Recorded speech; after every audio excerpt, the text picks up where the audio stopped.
Today I'm going to talk about growing pains when it comes to business because I did a previous audio talking about employees' attitudes to change in regards to the work environment, and it just prompted me to discuss this from the perspective of the business owner, certain communication skills that I feel they need to have in order to transition to the next level.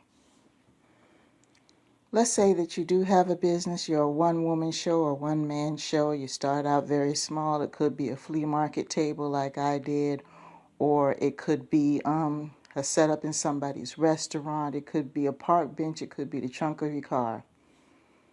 You finally get to the level where you want to expand your operation, and you have to fully expand. Understand that with expansion requires a certain amount of change. First of all, you're going to have to accept the fact that it can't be a one-man or one-woman operation anymore. As you get more clientele that's interested in your service or your product, it's going to require more of your time to service them. And we all know that customer service is key as far as retaining good customers.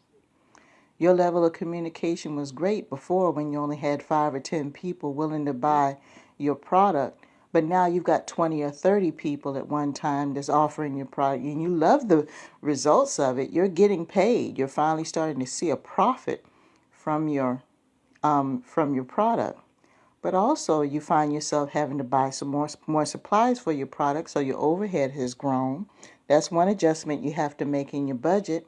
Let's say you had a starting budget before when things were small. You're going to have to tweak your budget in order to maintain the same profit margin. If you provide services, and let's say that you were doing services, let's say business coaching or something like that, 10 hours a week, and you were okay with that, but then it got to the point where you were so popular, you got so many referrals and so many people that were interested in your product, you have to expand the operation to 20 hours a week. Okay, fine, that's 10 more extra hours of money, but you have to understand too that a lot of your overhead is going to increase, and also some of the general clerical things that you had time to do, you may not have time to do anymore. So you're going to have to hire someone part-time or on occasion to take care of the small things. You know, some of the things that you had time to do before, which was responding to every single email, sending out literature, going to the post office, picking up office supplies and things like that. You had the time before, but now you've just lost an additional 10 hours going towards your business, and you're getting far behind in some of the simple things. That's just the way it works, people, when you're trying to expand a business. But the problem is with some people is that they're running a business, they have a great product or service, and as they expand, sometimes their mind can't catch up with the progress. Before, when they thought about what it would be like to have all of that, it was just a thought. It was just a vision. But now that the vision is coming into fruition, they didn't think about how they would adjust to it. And sometimes when visions come to fruition, they come at a faster pace than you anticipated. See, when you were thinking about it and meditating on it, you were thinking that it was just going to come in at 30, 35 miles an hour. But when the bounty does come in, and sometimes the universe does this, sometimes it'll give you what you want, but it'll give it to you at a breakneck pace just to see how you're going to adapt to it. And this is what happens. Instead of it coming in at 30 miles an hour, it's doing 90. And you get overwhelmed. And sometimes that'll affect your attitude towards the people that you're working with. And they pick up that vibe. Let's say you're in a situation where you're working with other companies, you're collaborating with other companies on different projects. You have to present a healthy attitude and be willing to accept the fact that these people have different ways of running their businesses as well. You can't go in on a collaboration with another business just because you have all this experience and everything and tell all these other people what you think should be done. That's not a collaboration if you're going in with a group of people and you just want to dictate everything. You don't have a collaborative mind. You don't have a collective consciousness. You just want to come in and dictate. You're not designed for that. You need to stay by yourself. You guys get where I'm going with this? It's like you still have a mindset that you're still that one person, and you're not that one person running everything anymore, and you have to understand that in your mind. So when you have other people that are working for you, you have to understand too, even though you train them, they have a mindset as well as to how well they're going to do that job, produce the best results for you. And you have to understand that they're not going to think exactly the same way you do when it comes to dealing with the company. As long as they're doing the job that you have trained them to do to the best of their ability and above and beyond what's required of you, you should have no problems with them. And if your business has expanded where you're required to outsource and go deal with different services, you're going to have to interact with some of those people. And if, let's say, you have an issue with dealing with people from foreign countries and you're in the technology field, that's not going to mix, sweetie. Everything was fine when you were the neighborhood computer guy that would go from house to house and program somebody's windows or take the bugs out. You're not there anymore. You're in an office now. You're officially an LLC. You're bidding and getting involved in different contracts with different people, and some of these people are from totally different backgrounds that you came from. So if you're not prepared to deal with a diverse group of people on any level, do not expand your operation, because you will fail. And in the business world, once you have a reputation established as being difficult, that can mean millions and millions of dollars being lost.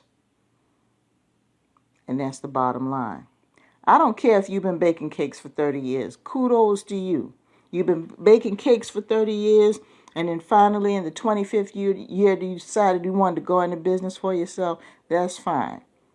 But as now that you have a storefront and a website and everything else, you're presenting yourself to a larger group of people. And you're going to have people coming in wanting to buy cakes from you. And the first thing you want to say is you don't serve the LGBT people. You don't serve to a people of a certain race. You don't sell to certain people of a certain religion. But you got everything exposed on a global scale. See, that goes back to what I was talking about when dealing with people on a global scale. When you decide to go global, your perspective is going to have to change if it's narrow.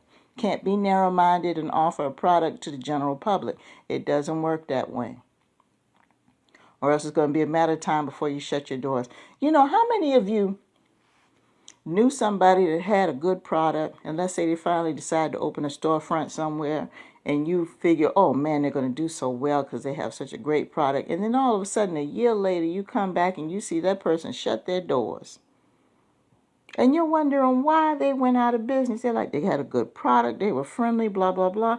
It was the way they approached expansion. It's a possibility that they were given opportunities to expand and grow the business, but because of their viewpoints and because of the way they communicate or lack thereof, not willing to collaborate, not willing to upgrade the equipment, just not willing to make the necessary changes that's outside their realm of thinking, they went out of business because word got around very quick that that person was not willing to work with other people.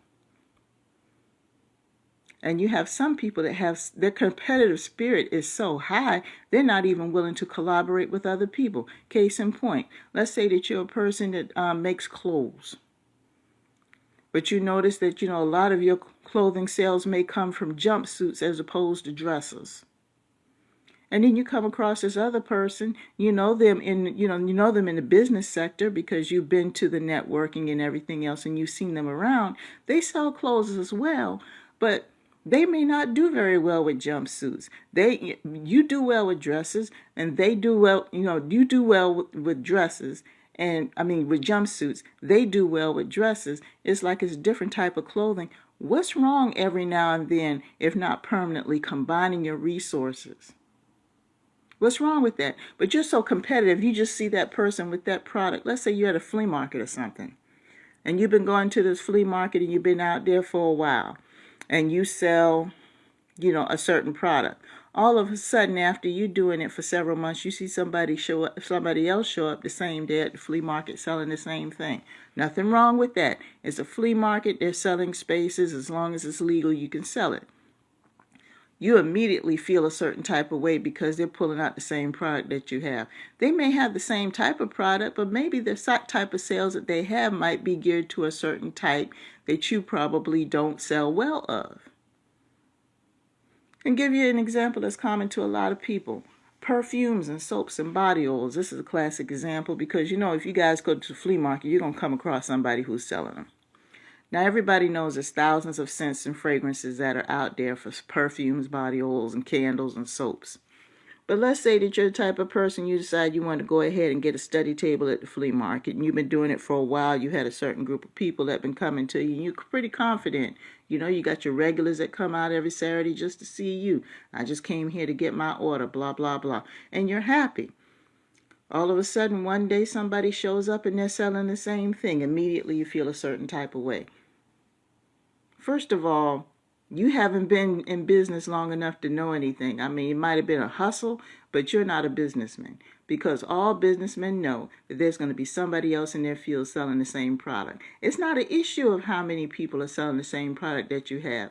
It's what makes your product unique enough to have a select clientele. What do you offer in your business that makes you stand out from the rest? That's the important part. It's not so much the product, but it's how you sell the product that makes you stand out. Many a times I've gone to the flea market in the past and went and bought oils. There'll be 6 or 7 people set up selling oils. But if there's one particular person that's selling oils, it's not because that they have different oils than the other person. They could be offering a bundle special. They could be the type of person where I can get other resources from. Not only do they sell oils, but they know somebody who fixes cars. They know somebody who's a handyman. They also do some computer work on the side. They offer other services, but it's just that particular time and at that location on that day, they're focusing on the oils. That person could be just a great person as far as personality goes. They could be a person that, could be a friend of the family. You don't know. And I will go buy from that person because they provide more value to their product because the way they deliver it and what they have to offer. And it could be the exact same product that the other 5 or 6 people that have out there. But some of you guys will turn around and have a product and you're afraid to go to these events because you want to be the only one there that's selling, the only one there that's selling. You're so hyped up and worried about being the only one there selling so you can corner the market, you're not thinking about how you deliver the product in a way where you could attract the customers. Do you think Microsoft worries too much about what all the other companies are doing? Norton wasn't worried about McAfee, and they're both antivirus programs. Walmart wasn't worried too much about Target, and they both offer the same stuff. But it's just the way that they present their products determines what type of people you're going to have. You're going to get customers. And that's the problem with a lot of you. You don't want to go to any business conventions or anything like that. You don't want to set up in any large events because you're afraid that if somebody else shows up, that you're not going to be able to sell anything. That is a very narrow mindset.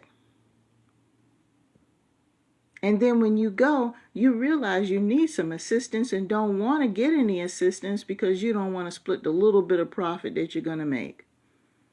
So you go in there and you're ill prepared or you don't know what to deal with. You got to be careful about these things, people. Like they say, your business is your baby. It has to be nurtured. So if you want to level up in your business or something like that, accept the fact that there's going to be some changes. You are going to have to think larger when it comes to your communication skills. You're going to have to look at the possibility of collaborating of people that come from different backgrounds. You're going to have to accept the fact that you're going to have to hire some additional help. And they have to be trained properly in order for them to do the job that you need to do. But you need to accept the fact that these are different people. If you don't want a whole lot of people stirring in your pot, then you know what, you need to get a smaller pot to put the food in then. Because as you grow, you're going to require additional things. You're going to need to outsource some things to some people. You're going to have to delegate. That's part of being a good manager, is that you're going to have to be able to delegate. You're going to have to get upgraded software to be able to hold the amount of data that has increased from the old software, and you're going to have to learn that software. You're going to have to be able to do collaborations with different groups from different backgrounds and be a willing participant and not just a dictator, because once you put yourself out there in your field as being difficult, no one's going to want to partner with you. No one's going to want to collaborate with you. I strongly suggest that you read a lot of the stories of some of the millionaires. Yes, they're millionaires and they might be the most wealthy in certain areas, but if you go into detail in regards to their stories, they either had humble beginnings or maybe not so humble beginnings, but they can tell you in business, they will start telling you about the different partnerships and collaborations and things they had to do with other companies in order to grow. And in order to do that, you have to have a certain amount of adaptability. You're going to have to be willing to spread your wings. You can't be taking stuff so personal dealing with people. Not if you want to have a successful business. And accept the fact that everything is not going to be hunky-dory, peaches and cream, gumdrops and lollipops. It's not going to be that way every single day because your business is a baby. So just be willing to expand your mind if you're going to go to that level. Because I've seen too many people with good businesses, good services, good products, and then all of a sudden a year later they've shut their doors and you don't know why. Because they weren't willing to grow. And growth is required if you want to be successful in business. I'm working on some things right now, even though I'm talking to you good people on Instagram. That's great, but I'm constantly looking at different projects so I can level up the brand. That's what it's about. And the people who are constantly educating themselves and constantly making adjustments and doing things to try to expand and level up, they will remain successful.